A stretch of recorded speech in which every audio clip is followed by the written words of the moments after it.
Jadi para perempuan Bani Sa'ad satu persatu berlalu dan mereka sudah mempunyai anak susuan yang mereka bawa untuk pulang, untuk disusukan pada saat itu. Aminah meneteskan air mata. Jadi Bunda Aminah itu meneteskan air matanya karena sedih melihat kondisinya Rasul pada saat itu, baginda kita Muhammad Shallallahu Alaihi Wasallam. Jadi bayangkan bagaimana Nabi kita sudah.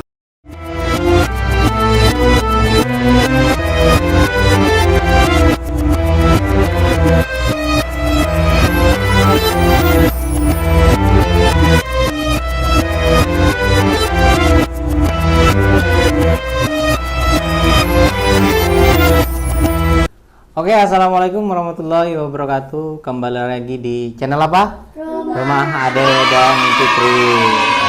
Jadi mungkin ayah, bunda, adik-adik pasti bertanya, kok lama sih nggak upload? Ya, kita habis pindahan rumah, jadi ini baru selesai dan internetnya juga baru aktif, baru selesai juga dekor-dekor. Nah, jadi ini akan kita mulai lagi lanjutan dari kisah-kisah yang sudah kemarin dikisahkan. Terutama kisah yang terakhir adalah kisah tentang baginda kita Nabi siapa? Muhammad Shallallahu Alaihi Wasallam, yaitu tentang pemberian nama yang diberikan oleh kakek beliau Abdul Muthalib. Nah, jadi adik-adik, ayah dan bunda, sebelum kita mungkin melangkah ke cerita selanjutnya, alangkah baiknya untuk tetap mendukung terus channel ini agar terus berkembang ke depannya. Jangan lupa klik tombol di bawah, yaitu tombol apa? Tombol subscribe dan tekan loncengnya untuk mendapatkan notifikasi tersebut dari channel Rumah Ade dan Fitri. Oke anak-anak, jadi hari ini kita akan melanjutkan kisah dari yang sudah dikisahkan kemarin, masih tentang Nabi kita, baginda Nabi Muhammad Shallallahu Alaihi Wasallam. Jadi di cerita yang terakhir kemarin itu adalah bahagianya seorang kakek Abdul Muthalib ketika Rasul itu lahir dan diberikan nama pada saat itu. Dan di sisi lain juga Aminah sebagai ibunda itu sedih karena ada tradisi bagi bangsa Arab untuk memberikan pengasuhan baginda ini. Satu sisi lain ibunda Aminah juga sedih karena Rasul harus disusukan oleh ibu susuan pada saat itu yang diambil dari desa-desa di sekitar Mekah. Nah, apakah cerita selanjutnya mari kita simak dan kita lanjutkan. Namun sebelum ke ceritanya, kita buka dulu dengan membaca apa? Bismillahirrahmanirrahim. Nah, jadi di cerita yang selanjutnya adalah tentang pengasuhan. Jadi malang sekali nasib Aminah dan putranya. Nah, ini kan di cerita sebelumnya mungkin sudah dilihat. Di satu sisi Aminah gembira, di satu sisi juga Aminah sedih, ibundanya Rasul, karena harus memberikan pengasuhan terhadap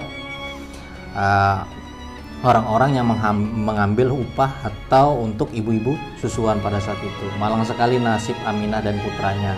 Semua perempuan menggeleng lalu bergegas berlalu. Jadi semua perempuan menggeleng ini adalah perempuan-perempuan yang biasa mengambil upah dari ibu susuan, jadi menyusuin bayi-bayi orang-orang Quraisy. Jadi semua perempuan menggeleng lalu bergegas berlalu. Aminah meneteskan air mata sambil memeluk bayinya. Jadi bayi siapa yang dipeluknya ibunda Aminah? Nabi kita, Nabi Muhammad Shallallahu Alaihi Wasallam. Apa yang harus dia lakukan? Dia hanya bisa pasrah dan berdoa kepada Allah. Jadi saking sedihnya ibunda Aminah sambil memeluk baginda Muhammad SAW itu hanya bisa pasrah dan berdoa. Mudah-mudahan ada yang mau menjadi ibu susuan dari Rasul Shallallahu Alaihi Wasallam. Karena pada saat itu statusnya Rasul yang sudah yatim dan miskin, jadi tidak bisa membayar sewajarnya seperti itu.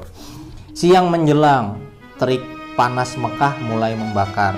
Jadi di Mekah itu memang terkenal dengan panas. Satu persatu perempuan dari perkampungan Bani Sa'ad mulai pulang. Jadi satu persatu mulai pulang. Jadi Rasul ini masih bingung harus dikemanakan pada saat itu. Seperti seperti itu. Dititipkan kepada siapa untuk menjadi ibu susuan. Mereka meninggalkan Mekah dengan anak susuan di pangkuan. Jadi para perempuan Bani Sa'ad satu persatu berlalu dan mereka sudah mempunyai anak susuan yang mereka bawa untuk pulang, untuk disusukan pada saat itu. Aminah meneteskan air mata. Jadi Bunda Aminah itu meneteskan air matanya karena sedih melihat kondisinya Rasul pada saat itu, baginda kita Muhammad Shallallahu Alaihi Wasallam. Jadi bayangkan bagaimana Nabi kita sudah dari kecil lahirnya sudah mati karena ayahnya sudah tidak ada. Ayahnya Abdullah meninggal ketika perjalanan dagang. Lahir harus juga posisi yatim. Ketika itu juga terlahir dengan kondisi yang kurang, maksudnya kurang dalam hal dana untuk mencari ibu susuan. Aminah meneteskan air mata. Dia menatap kepergian mereka, lalu mereka dengan sedih. Jadi Aminah menatap orang-orang Bani Sa'ad itu dengan sedih. Ibu-ibu yang sudah mengambil upah susuan itu membawa bayi-bayi masing-masing. Lalu dipandanginya putranya yang tertidur di pangkuannya, Nabi kita Nabi Muhammad SAW. Tinggallah seorang perempuan yang bernama Halimah dan suaminya yang bernama Al-Haris. Halimah menunggang seekor keledai tua yang berjalan melambat siang. Jadi ini dia calon ibu, bukan calon sih, ibu susuan dari Nabi kita, Nabi siapa? Muhammad SAW. Siapa? Halimatus Sa. Nah, jadi dia sedang menunggang keledai tua. Tik tuk tik tuk tik tuk. Itu bunyi suara kaki keledainya. Mereka berjalan menyusuri kota Mekah yang panas. Mereka mengetuk rumah demi rumah tetapi tidak mendapatkan bayi untuk dirawat. Jadi Halimatus Sa'diyah ini berkeliling masih di daerah Mekah, mengetuk satu persatu pintu rumah untuk mencari bayi yang mau disusukan pada saat itu. Dia belum dapat. Jadi sisa Halimatus Sa'diyah ini. Tidak ada lagi bayi susuan untuk kita bawa, ujarnya Halimah sedih. Seperti itu. Ya, ujar suaminya juga lesu pada saat itu, kecuali bayi yatim cucunya Abdul Muthalib. Nah, siapa? Nah, Nabi Muhammad Shallallahu Alaihi Wasallam. Keluarga itu memutar arah hendak pulang, namun baru beberapa meter Halimah menghentikan keledainya. Dia balik lagi. Nah, pertamanya Halimah ini nggak mau ngambil Nabi baginda. Kita pulang aja lah, katanya Halimah. Tapi beberapa meter dia berhenti, dia memutar balik keledainya. Tidak ada lagi bayi yang susuan yang kita bawa, katanya. Keluarga itu memutar arah hendak pulang, namun beberapa ratus meter Halimah menghentikan keledainya dan dia balik lagi. Kan seperti itu. Kenapa? Suaminya mengatakan. Al-Haris terkejut. Aku mengambil bayi yatim itu saja. Jadi biarlah aku mengambil bayi yatim itu saja, katanya. Tidak mungkin aku kembali tanpa membawa anak susuan, ujarnya Halimah pada saat itu. Al-Haris menatap istrinya. Kamu serius? Artinya kamu serius? Artinya apa yang bisa diharap dari seorang bayi yatim pada saat itu, ya kan? Sementara Rasul dengan kondisi yang pada saat itu ya miskin pada saat itu. Aku akan mengambil bayi yatim itu. Al-Haris, Halimah mengangguk. Kan ketika Al-Haris tadi menatap istrinya, kau serius? Halimah mengangguk. Tetapi bayi itu yatim, ujar Al-Haris.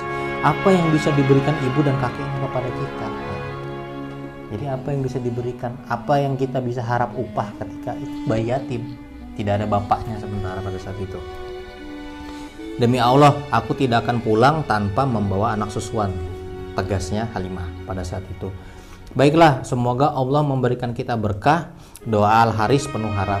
Jadi Al-Haris hanya berdoa kepada Allah, ya sudahlah, semoga ketika kita mengambil bayi yatim ini kita mendapatkan banyak keberkahan pada saat itu. Baiklah, semoga Allah memberikan kita berkah. Doa Al-Haris penuh harap. Mereka menuju rumah Aminah, ibunda Aminah. Mereka berharap bayi tampan itu masih bersama ibunya. Alhamdulillah, Halimah beruntung. Nabi kita baginda Muhammad masih bersama ibunya, ibunda Aminah. Aminah menyambut kedatangan Halimah dengan sukacita, penuh harap, seperti itu ya, dengan penuh berharap lah pada saat itu, karena sudah ada yang mau mengambil bayi yatim ini untuk disusui pada saat itu. Diciumnya putranya sebelum berpisah. Jadi Bunda Aminah mencium baginda sebelum berpisah, dititipkan kepada Halimatus Sa'diyah untuk disusukan.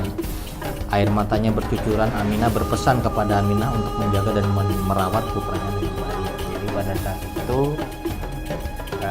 Ibunda Aminah berpisah dengan baginda Rasul karena Aminah menitipkan kepada Halimah untuk disusukan. Nah, coba Aisyah, Umar, Ali, bayangkan kondisi sekarang. Misalkan Aisyah lahir, atau ini adik kita, adik Fatimah lahir. Setelah lahir, adik Fatimah harus diambil oleh seseorang untuk disusukan. Bagaimana sedihnya Umi pada saat itu berpisah dengan anaknya. Nah, itu kondisinya Rasul pada saat itu.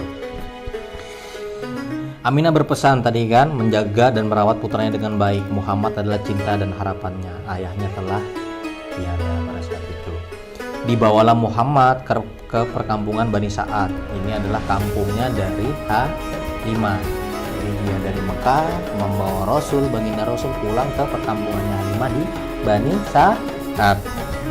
Apakah Halimah mampu menjaga bayi itu dengan baik? Peristiwa apa saja yang kemudian terjadi di kampung itu? Jadi seperti itu. Rasul lahir. Sebelum Rasul lahir, banyak tanda yang terjadi, ya kan? Setelah hancurnya tentara Abraha ketika ingin menghancurkan Mekah, Rasul lahir. Mekah dipenuhi dengan cahaya, lalu tanda-tandanya apa? Runtuhnya istana Kisah Pasri, terus apanya? Terpadamnya api biarah maju si pada situ. Lahir Abdul Muthalib senang dan gembira dicampur sedih karena apa? Ayahnya Rasul sudah meninggal saat perjalanan dagang pada saat itu. Nah, ketika Rasul lahir, Ibunda Aminah harus lagi menitipkan atau memberikan kepada orang-orang dari perkampungan Bani Sa'ad untuk disusukan pada saat itu. Nah, ketika nanti baginda dibawa oleh Halimah ke perkampungan Bani Sa'ad, apakah yang akan terjadi? Nanti kita akan simak kisah selanjutnya. Nah, ini kita akan baca sampai di situ. Menyusukan anak. Nah, jadi ini mungkin bisa terlihat di sini ada menyusukan anak. Dan jika kamu ingin menyusukan anakmu kepada orang lain, maka tidak ada dosa bagimu memberikan pembayaran dengan cara yang patut. Artinya dengan cara yang sewajarnya, sesuai dengan apa yang diberikan.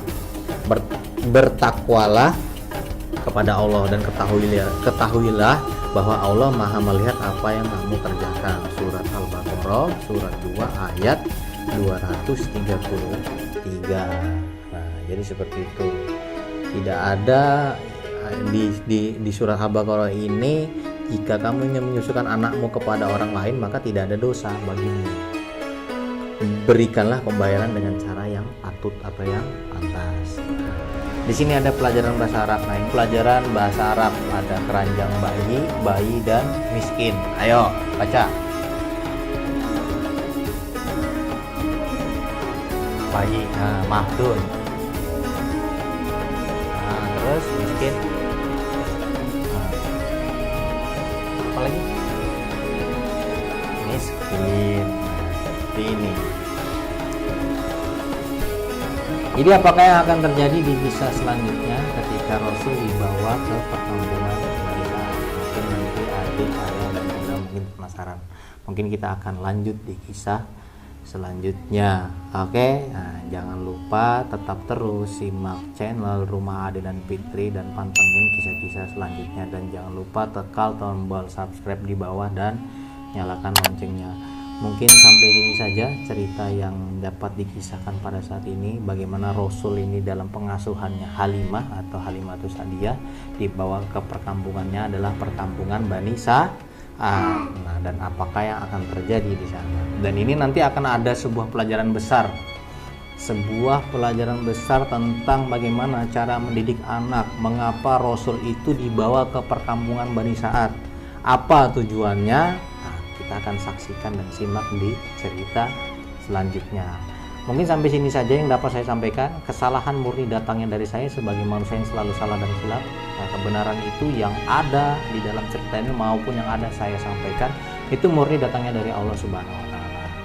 Nah, saya mohon maaf apabila ada kesalahan, astagfirullahaladzim. Jadi kita tutup saja dengan Alhamdulillahirabbil alamin. Oke, kita salam dulu. Assalamualaikum warahmatullahi wabarakatuh. Dadah.